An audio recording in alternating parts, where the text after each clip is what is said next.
Barrow comparado ao amigo do Snaf, nova formação do Ubers, Barrow no comando do Uber, notícias da nova temporada de Blue Lock e um filme. Veja tudo isso no review de Blue Lock de hoje. Logo na primeira página do capítulo temos uma imagem colorida de vários jogadores, cada um de um dos times da Liga Neo-Egoísta, sendo eles o Izag do Bastard Motion, Barrow do Ubers, o Bashira do Barça, o Nagi do Sunshine City e o Rin do PSG. Temos também a celebração do 5º aniversário de Blue Lock, um agradecimento para os egoístas que acompanham Blue Lock e lá embaixo um anúncio de que Blue Lock já tem 27 milhões de cópias vendidas. Depois vem com certeza uma das melhores partes deste capítulo. Primeiro, a confirmação de que a segunda temporada de Blue Lock já está em produção, e em segundo é que Blue Lock terá um filme que irá adaptar o mangá spin-off Episode Nagi, que se foca na história do gênio Nagi Seishiro. Depois de analisar esta linda primeira página do capítulo, vamos ao resto dele. Nas primeiras páginas,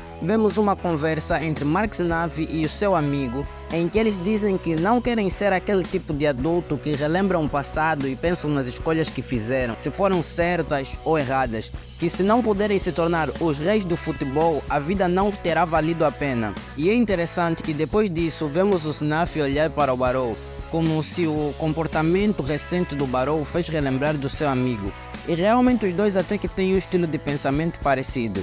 Depois, os companheiros do Barrow se perguntam o que ele está a fazer e perguntam para ele, e o Barrow diz que desde o início da aliança dele com o Snaf, ele estava à espera para acabar com o Ubers e que ele só queria se aproveitar das técnicas do Snaf. Agora que ele tem o olho do predador, não precisa mais brincar com eles. Em seguida, enquanto o Ubers ainda está confuso com o que o Barrow fez, o Bastard vai atrás do Barrow. E quando Snaf pergunta se o Barrow quer desobedecê-lo tanto assim, o Barrow diz que sim, que ele quer destruir o Ubers até não sobrar nem o pó. Então ele começa um ataque puxando os jogadores do Ubers e um por um eles deixam a tática do Mark Snaff e se juntam à rebelião do Barrow. E pessoal, a arte dessa cena está insana, com a aura de leão do Barrow no fundo, enquanto o Aiko e o Nico estão cercados com a aura zumbi do Lorenzo e o próprio Lorenzo também está cercado por ela. E o Bastard fica confuso, e o Noel Noah pergunta para o Mark Snaff como é ser mordido pelo seu próprio cachorrinho pela primeira vez. E o Snaff só diz que o que está a acontecer é incrível, então ele diz para o Barrow mostrar do que é capaz, e para ele usar o Ubers para tentar superá-lo. Só que o Barrow diz para o Snaff ficar calado e que ele até pode ter criado um time de elite, mas que ali não tem desespero suficiente para afogá-lo. E ele explica que quando perdeu para o Izag, ele foi até o fundo do poço, mas que só foi graças a isso que ele foi capaz de mudar.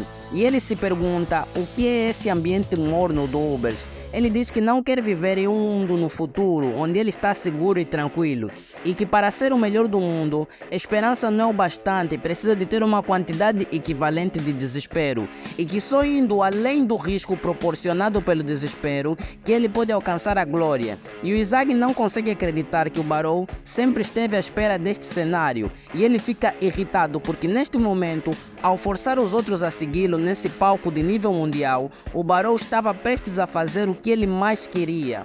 Mas o Izag não vai deixar isso acontecer. E depois vemos o Kaiser. Ele e o Izag mais uma vez veem o mesmo cenário e se posicionam para parar o Barrow. E o capítulo termina com Barrow e o Izag frente a frente, prestes a iniciar um confronto.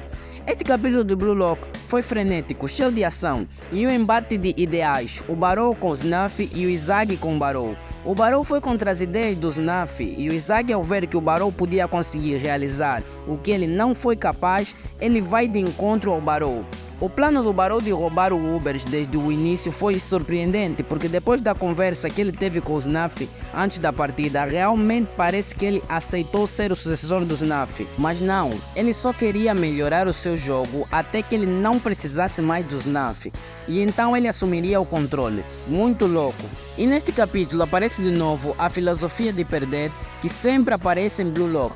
A mensagem que tenta ser passada é que não tem como melhorar se você estiver estagnado resignado e tranquilo. Você precisa experimentar a derrota, porque assim você pode sair do pódio em que você mesmo se colocar e mudar para melhor. E foi isso que o Barão quis dizer. O ambiente que o Snaf criou é bom, mas como todos seguem o que o Snaf manda, se eles perdem, o próprio Snaf já disse que vai arcar com as consequências, mas isso está errado, porque quando se perde, todos devem arcar com as consequências e não só um membro do time, porque assim cada um pode ver onde falhou e melhorar. Bem, é isso pessoal, obrigado a quem viu o vídeo até aqui, deixem a vossa opinião nos comentários e até a próxima.